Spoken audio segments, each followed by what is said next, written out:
They warned every child in Umzuri village about the Ndola forest. They said it breathed, remembered, and watched.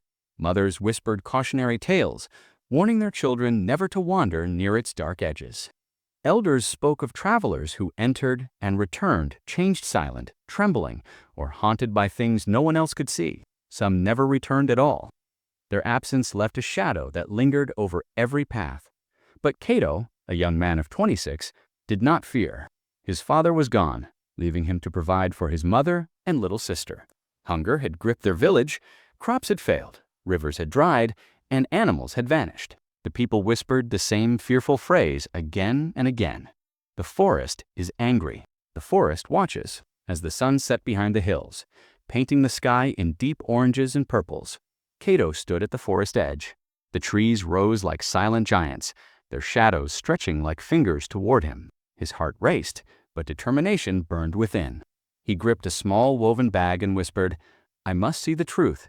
I cannot stand by while my people suffer." The forest seemed to stir. Leaves rustled, shadows shifted. Then a voice came, soft and ancient. "Why do you walk into a place your people fear?" Cato froze. From the darkness emerged a woman. Her skin shimmered like moonlight on water. Her hair flowed like braided shadows, and her eyes carried centuries of wisdom. "You are brave or foolish," she said. "Few enter willingly. Fewer return." Cato realized in that moment that his journey was no longer about crops or survival. This was a confrontation with destiny itself, and the forest held the secret of life and balance. The morning sun rose slowly over Umziri village, casting long shadows across the red earth. The air was thick with the smell of dry soil and the faint smoke from early fires. Cato woke before the others, his body already sore from the work he had done the previous day. Since his father's death, he had become the pillar of his family, providing for his mother and younger sister. Life had grown harder with every passing day. The crops had failed repeatedly, the rivers had shrunk to narrow streams, and animals that once roamed freely were nowhere to be seen. The villagers whispered anxiously, blaming the Ndola forest, a vast, mysterious woodland at the edge of the village. The forest had always been feared. Stories passed down from generation to generation spoke of its dangers. Mothers warned their children not to go near its trees. Elders murmured of travelers who ventured inside and returned forever changed, their eyes haunted, their voices trembling. Some never returned, leaving only empty paths and sorrowful whispers. The village had learned to live with this fear, yet Cato could not. His heart ached at the sight of his family struggling. He knew that if no one acted, Umzori would fall into despair. That evening, as the sun sank behind distant hills, painting the sky in hues of orange and purple, Cato approached the edge of the forest. The trees rose like silent giants, their shadows stretching across the ground like dark fingers. A gentle wind rustled the leaves, though the air was still. Cato tightened his grip on a small woven bag slung across his shoulder. His pulse quickened. Every instinct screamed to turn back, yet the suffering he had witnessed gave him courage. "I must know the truth," he whispered to himself. "I cannot wait while my people suffer." The first steps into the forest were disorienting. The air thickened, carrying the scent of damp earth and ancient wood. Leaves whispered in a language only the forest could understand. Fireflies glowed faintly, guiding the path like tiny lanterns. Shadows flickered between the trees, creating shapes that seemed almost alive. Cato moved carefully, aware that every step mattered. The deeper he went, the more the forest seemed to respond, bending subtly, almost breathing with him. Hours passed, though Cato had no sense of time. The light dimmed as he walked deeper, and the trees grew taller, older, and twisted with age. He felt a presence behind him, not threatening, but powerful. Then a voice spoke, soft yet ancient, carrying authority. "Why do you walk into a place your people fear?" Cato froze, his heart pounding. The voice seemed to echo through the trees themselves. From the shadows stepped a woman. She moved with the grace of flowing water, her skin shimmering faintly like moonlight, and her hair fell in dark, braided waves. Her eyes held centuries of knowledge and quiet sorrow. Cato felt a mixture of awe and fear. "Who are you?" he stammered. "I am the guardian of Ndola," she replied, her voice calm and melodic. "Few enter willingly, and fewer understand what they find." Cato's heart raced. I want to help my village, he said, his voice trembling. The crops are dying. Rivers have dried. Animals have fled. People suffer. I need to know how to save them. The guardian's eyes softened. She reached out, placing her hand on the trunk of an ancient tree. The bark glowed softly with patterns that moved like flowing water. Long ago, she said, your ancestors made a pact with the forest. They promised to protect it, and in return, the forest protected them. But your people forgot. Carelessness has broken the balance. Cato bowed his head in shame. He remembered seeing sacred trees cut for firewood, animals hunted for sport, and fields neglected. I am only one man, he whispered. How can I restore this balance? The guardian moved closer, placing her hand on his chest. Warmth spread through him, filling every vein with energy. Sometimes, one pure heart can heal what many careless hands have destroyed, she said. Cato gasped as visions filled his mind rivers, flowing fields green again, animals returning. The forest was speaking to him, not in words, but in life itself. You will hear its pain, the guardian continued, and its hope. Guard it, protect it, teach it. Then, as suddenly as she had appeared, she vanished, leaving Cato alone, yet forever changed. He walked back through the forest, feeling the earth pulse beneath his feet. Every rustle of leaves, every flicker of light seemed alive, guiding him toward understanding. When he reached the village, he tried to explain what he had seen. The elders laughed. Stories and dreams, they said. Even his uncle scolded him sharply. Only his mother placed a hand on his shoulder and whispered, I believe you. That simple faith strengthened him to endure doubt and ridicule. Days turned into weeks. Cato began listening to the forest's whispers more closely. He learned where water still ran underground, which patches of land could still yield crops, and how to guide animals back safely. He shared his knowledge with those who would listen, helping them prepare for planting and watering. But many villagers remained skeptical. They whispered about him behind closed doors, calling him strange or foolish. Yet Cato persisted, guided by the memory of the guardian's words and the visions she had shown him. One night, the forest acted on its own. A violent wind tore through the village, shaking huts and bending trees. Birds shrieked as they fled into the night. Animals ran frantically, and the village's main, well, their only water source, dried completely. Panic erupted. Mothers cried, children screamed, and elders prayed.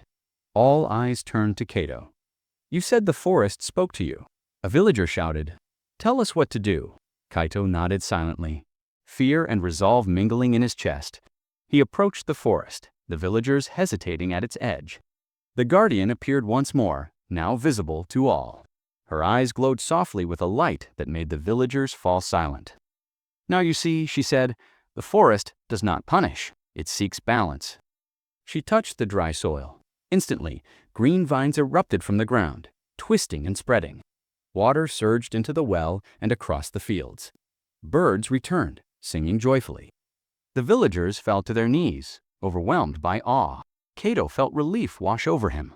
The villagers stared in awe as water filled the well and the vines spread across the dry earth.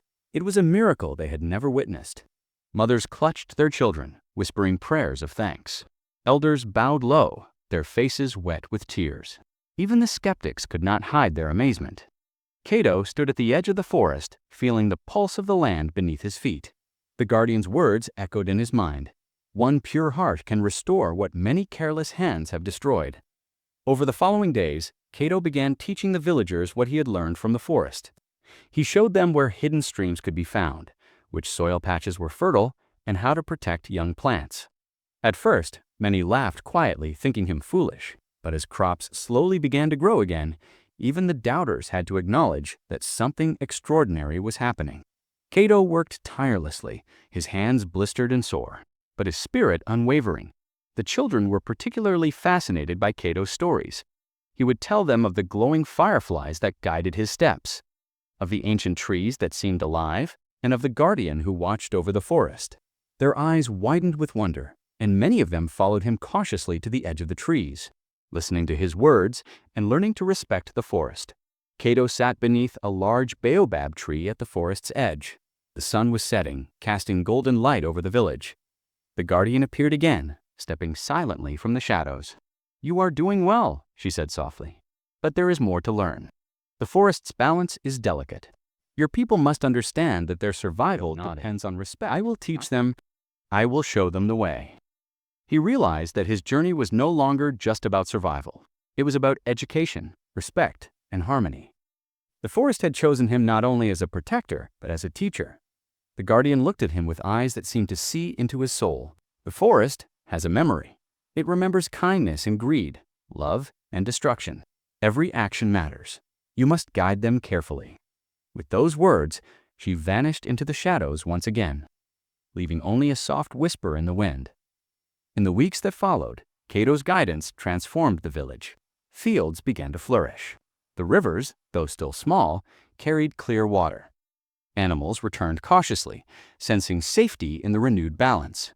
Villagers slowly learned to work with nature, planting trees near the fields, collecting water respectfully, and listening to the signs the forest gave them.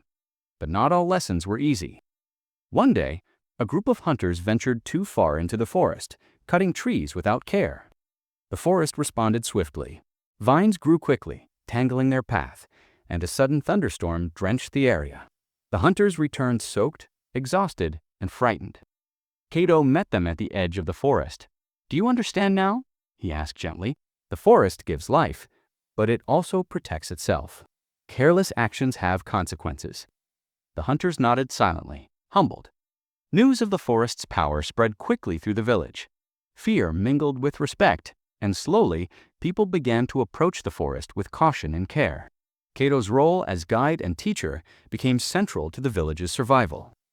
Over time, Cato also discovered hidden paths in the forest that led to small, secluded streams. These waters were untouched, pure, and abundant. He led the villagers to these secret places, showing them how to collect water without harming the forest. The crops grew stronger, and for the first time in years, the village felt hope. Despite the improvements, Cato never grew proud or careless. He knew the forest was alive, watching every action. At night, he would walk quietly through the trees, listening to whispers of the leaves, feeling the heartbeat of the land. The guardian's presence remained unseen but guiding him. Through her wisdom, he learned to understand the subtle language of the forest, the rustle of leaves, the flight of birds, the flow of water. As he walked along a hidden path, he came across an old, twisted tree with glowing markings carved into its bark. The guardian appeared beside it, her face calm and serene. "This tree is ancient," she said. "It holds the history of your people and the forest. Every generation leaves a mark, whether of respect or destruction. Remember this, Cato. You are the bridge between these worlds. Protect this memory." Cato traced the carvings with his fingers, feeling the stories of generations past. He understood that his responsibility was not just to the present, but to the future.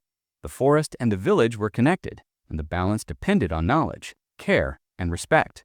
As seasons passed, the village transformed. Crops thrived. Rivers sparkled. Animals returned and roamed freely. Children played safely at the forest edge, learning to respect the trees and the land. Cato became a legend among his people, the young man who dared to enter the forest alone and returned with wisdom that saved them all. Yet Cato remained humble. Each day he walked among the trees, listening to the whispers of the forest, guiding his people and teaching the next generation about harmony and respect. The guardian watched silently, proud of the young man who had proven that one heart, pure and determined, could restore balance and life to a suffering land. Spring arrived in Umzuri village, bringing soft rains that nourished the newly planted crops. The villagers noticed the change immediately. Fields that had once been dry and cracked now glistened with moisture, and green shoots pushed through the soil like a promise of life. Cato walked among the villagers, guiding them patiently, showing where seeds could be planted safely and how to use water wisely. His voice carried calm authority, yet it was gentle, full of care. Slowly, respect for the forest began to replace fear. One morning, as Cato checked on a small stream, he noticed footprints that did not belong to villagers. They were deeper, broader, and carried a pattern he did not recognize. Following them cautiously, he discovered a young boy from the village who had wandered too far into the forest. The boy's face was pale with fear. "I wanted to see the glowing trees," he stammered. Cato knelt beside him, putting a comforting hand on his shoulder.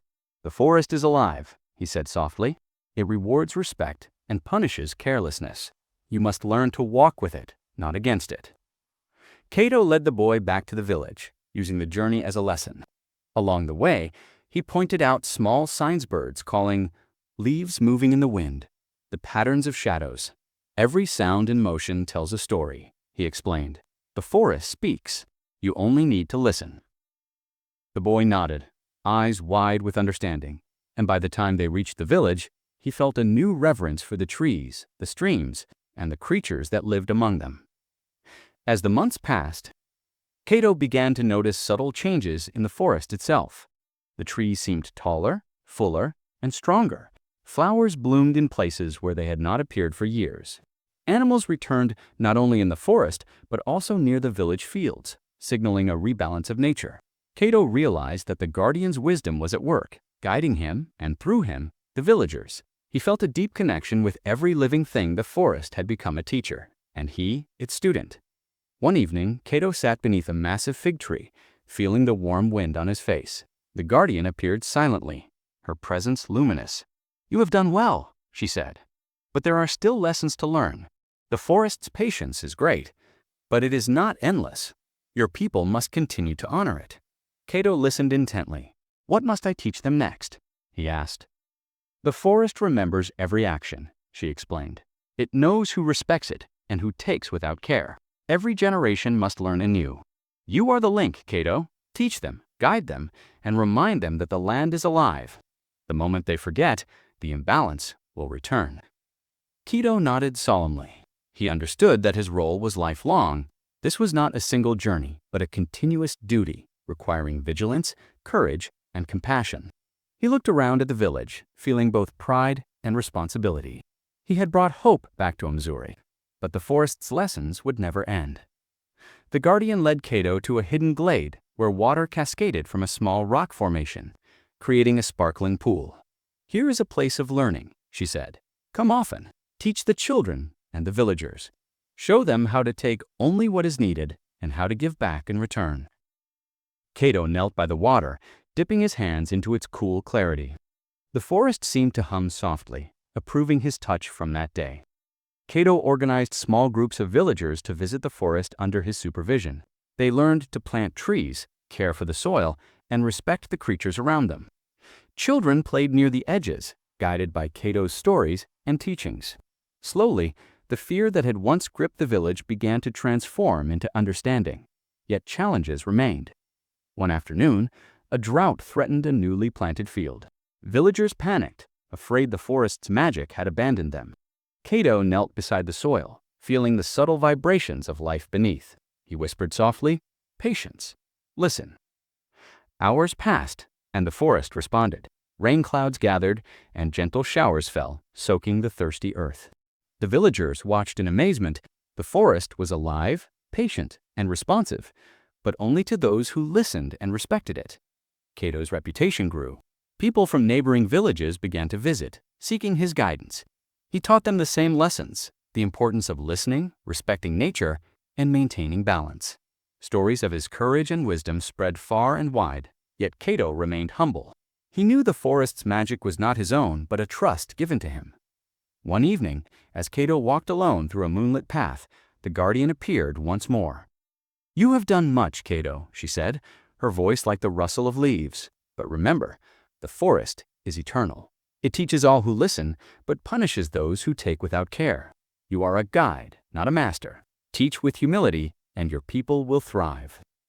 Cato bowed deeply. "I understand," he replied. "I will continue to guide them, and I will never forget the lessons of the forest." The guardian smiled faintly and vanished into the mist.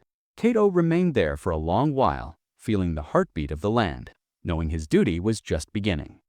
Months passed, and Umzuri village thrived. The villagers had learned to work in harmony with the forest. Crops grew taller and stronger, rivers carried clear water, and animals returned to roam freely. Yet Cato remained vigilant. He knew that respect for the forest required continuous care. One careless action could undo years of progress. Every morning he walked through the fields, checking for signs of imbalance, guiding the villagers in small, thoughtful ways.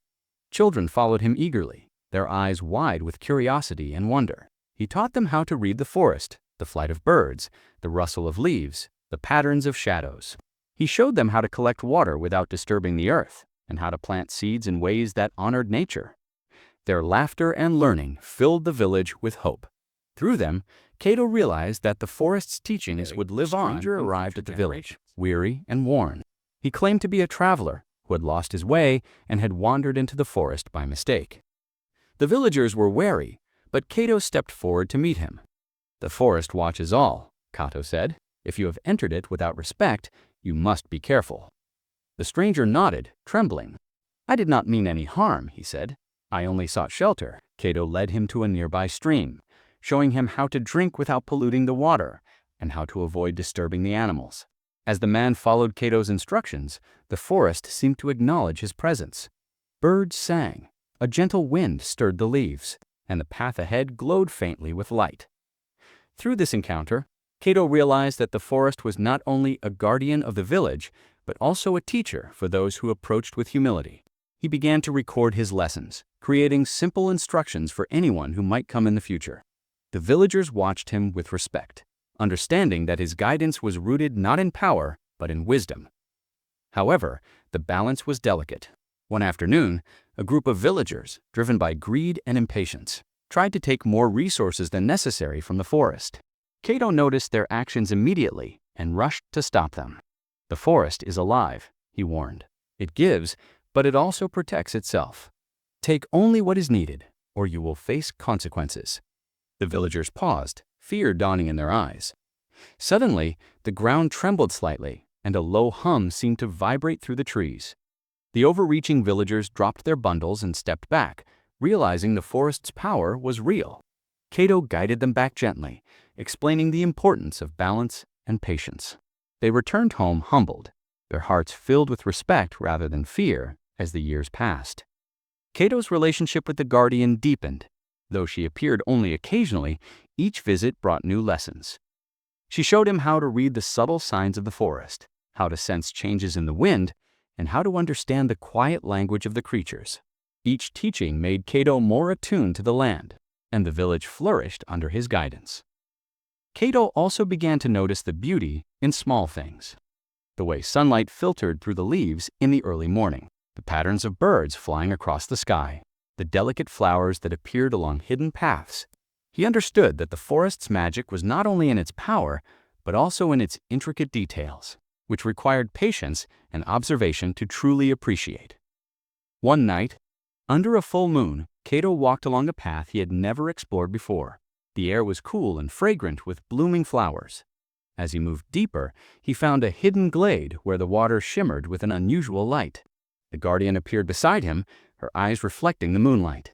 "This is a sacred place," she said. "Here, the forest reveals its heart. You must continue to teach your people to honor it, to care for it, and to listen." Cato knelt by the water, touching its surface gently. He felt a deep connection with every living thing in the forest, the trees, the animals, the water, and even the soil beneath his hands. He understood that his duty was ongoing. Protecting the forest was not a task to complete, but a responsibility to live by every day. The next morning, Cato returned to the village and gathered the children around him. He told them the story of the sacred glade, explaining that the forest was alive and that every action, no matter how small, affected the balance. The children listened, eyes wide with wonder, and promised to respect and protect the land. The adults also took note. They began planting more trees, creating small gardens near the forest edge, and collecting water responsibly. Slowly, a culture of respect and mindfulness grew within Umzuri. The village no longer lived in fear, but in harmony with the land that sustained them. Yet Cato never grew complacent. Each day, he walked through the forest, listening, learning, and teaching. The guardian's lessons remained vivid in his mind, reminding him that the forest was eternal, patient, but also discerning. The villagers depended on him, and he depended on the wisdom of the forest. Together, they maintained the fragile balance that allowed life to flourish once more. Seasons changed again, and Umzuri village had transformed into a thriving community. Crops grew lush and plentiful, rivers sparkled, and the sounds of animals and birds filled the air. The villagers, once fearful of the forest, now walked among its edges with respect and understanding. Cato, ever vigilant, continued his daily walks, observing the land, listening to its whispers, and guiding the people. He had become more than a leader. He was now the bridge between the human world and the forest's ancient life. One afternoon, a sudden disturbance stirred the forest. A violent storm arose without warning, dark clouds swallowing the sunlight. Trees swayed dangerously, and animals fled in panic. Villagers ran for shelter, their hearts filled with fear. Cato, sensing the forest's unrest, stepped forward, calling for calm. "The forest is speaking," he shouted. "It is testing us. We must act with care and courage." He guided the villagers to a small, sturdy glade he had discovered months before. There, they huddled together, waiting as lightning flashed and wind howled. Cato knelt, closing his eyes, reaching out to the forest. He remembered every lesson the guardian had taught him: the patience, the balance, the respect. He whispered words of humility and promise, vowing to protect the land and teach the people. The storm raged for hours, yet gradually its fury softened.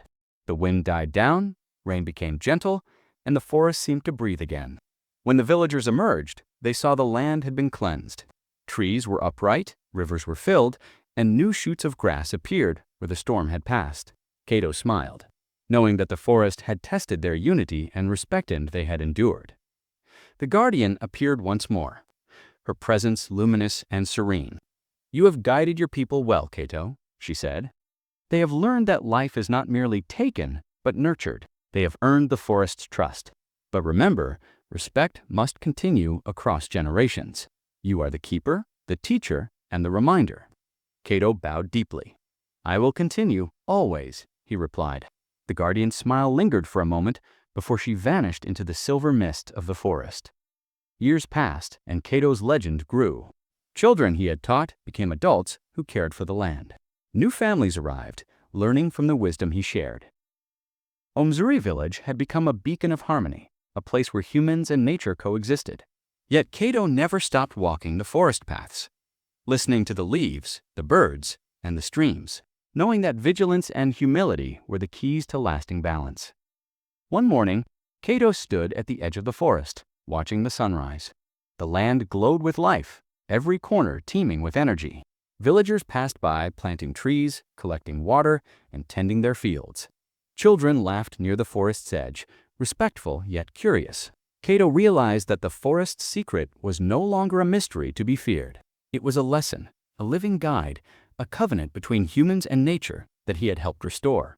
He remembered the first moment he had stepped into the forest alone, afraid yet determined. The guardian's words, the visions, and the forest's subtle signs had guided him on a journey that had changed not only his life, but the lives of everyone in Umzur. The secret he had returned with the understanding that balance, respect, and care could heal even the deepest wounds was now shared among his people. As the sun climbed higher, Cato walked into the forest once more, feeling the pulse of life beneath his feet. Birds sang above him, leaves rustled gently, and water sparkled in hidden pools. He knew that the guardian watched silently, proud of the young man who had become a teacher, a protector, and a bridge between worlds. And so, the Ndola forest remained alive, mystical, and patient. It remembered every act of respect, every small kindness, and every lesson learned. Umzuri thrived because one brave heart had dared to listen, to act, and to guide. Caito's journey was complete, yet ongoing. The forest watched, the village flourished, and life continued in perfect harmony. Forever touched by the courage, humility, and wisdom of a young man who had walked into the unknown and returned with the secret that no one had believed, but all would remember.